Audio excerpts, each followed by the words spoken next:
It was supposed to be the perfect family holiday, a quiet week on the beach in Praia da Luz.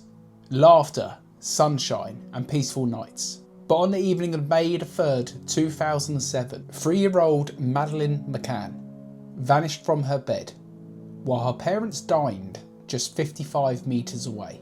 No forced entry, no witness, no trace. 17 years later, the prime suspect has just walked out of prison, and still we don't know what happened to her. This is the full timeline from the night she disappeared to the latest shocking developments. Kate and Gerry McCann flew from Leicestershire with their 3 children, Madeleine, almost aged 4, and 2-year-old twins, Sean and Amelie. They travelled with 7 friends, all doctors or professionals, known as the Tapper 7. The group booked self-catering apartments at the Ocean Club Resort. Each family in their own unit. The McCanns were in apartment 5A, a ground floor corner flat overlooking the pool. Their daily routine became very predictable. Kids in the creche during the day, tennis lessons, pool time, beach walks. In the evening, the children were put to bed around 7:30 p.m. and the adults, well, they went out to dine at the Tapas bar for dinner. They had plans to check the children every 30 minutes, to take it in turns to go and check on the children. And it was meant to be safe, it was meant to be easy, but it would prove to be anything but. On Thursday, May 3rd, the group's day was very relaxed. Madeleine attended the kids club, went swimming and played tennis with her dad, Gerry. But that morning she told Kate something very strange. Madeleine said, "Mummy, why didn't you come when we were crying last night?"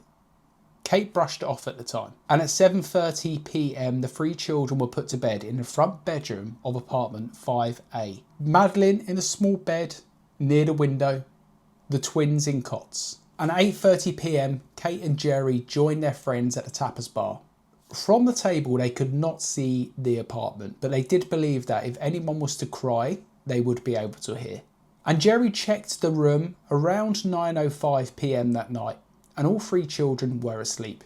And at 9:15 p.m, their friend, Jane Tanner, now she walked past apartment 5A, and she saw a man carrying a small child in pink pyjamas across the road. Now Jane at the time claimed she did not know that Madeleine was wearing pink pyjamas. At 9:30 p.m, another friend, Matthew Oldfield, he checked on them. Now he saw the twins sleeping, but he didn't actually see Madeleine clearly, is what he said. And at 10 p.m, Kate went to check. The window was open, the shutter was raised, and Madeleine's bed, it was empty. Chaos erupted. Guests and staff, they searched the resort and the surrounding areas. But the police response was very slow. The police arrived late and did not seal the apartment. People walked through it, contaminating the scene. Critical evidence may have been lost forever. Border alerts weren't actually issued until the following day. And in those crucial hours, the trail went cold. By the following morning, the story had exploded onto the front pages around the world. Hearing that a search is underway for a 3-year-old British girl who's gone missing in the Algarve area of Portugal, and she went missing last night. Hundreds of people have been searching for the girl, and that search continuing this morning. And the McCanns, they made public appeals, and the British media descended on Praia da Luz. This wasn't just a missing persons case anymore, this was international. And early suspicions included a local man called Robert Murat, who lived nearby. He was quickly declared arguido, but he was later cleared. And as the case dragged on with no answers, suspicion turned towards the McCanns themselves. In September 2007, both were declared arguidos, and Portuguese police alleged that they had accidentally killed Madeleine and had hidden her body. And their theory, the theory of the police, hanged on the Cavalier dogs, which alerted to the scent of death in the apartment and the McCann's rental car. But no physical evidence was ever found. British forensics were inconclusive. The media frenzy grew very toxic very quickly, and headlines accused the parents of murder. In July 2008, the Portuguese case was officially closed as unsolved, and the McCanns were cleared, but their reputations had been shredded.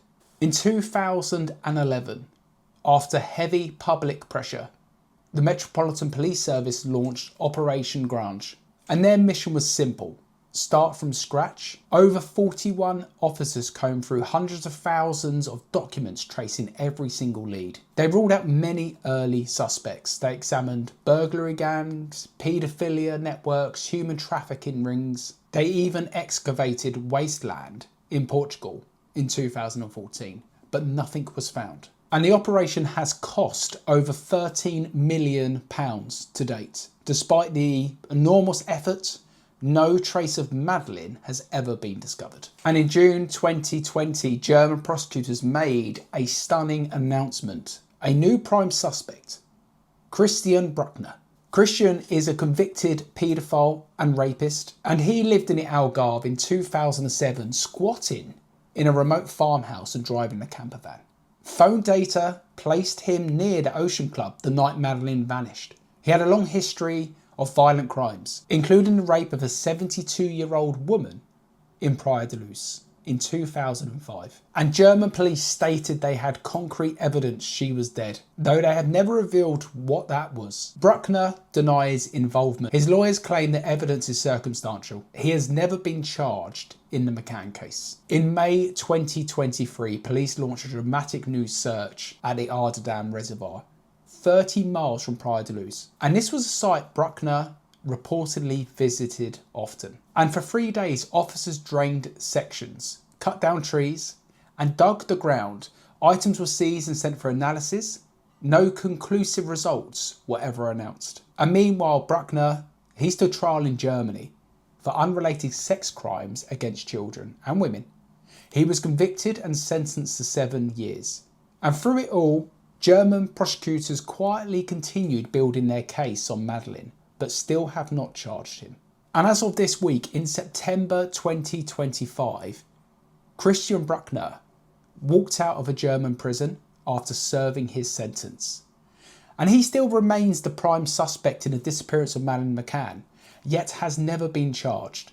17 years on, the world is still waiting for answers. And to this day, nobody has been charged.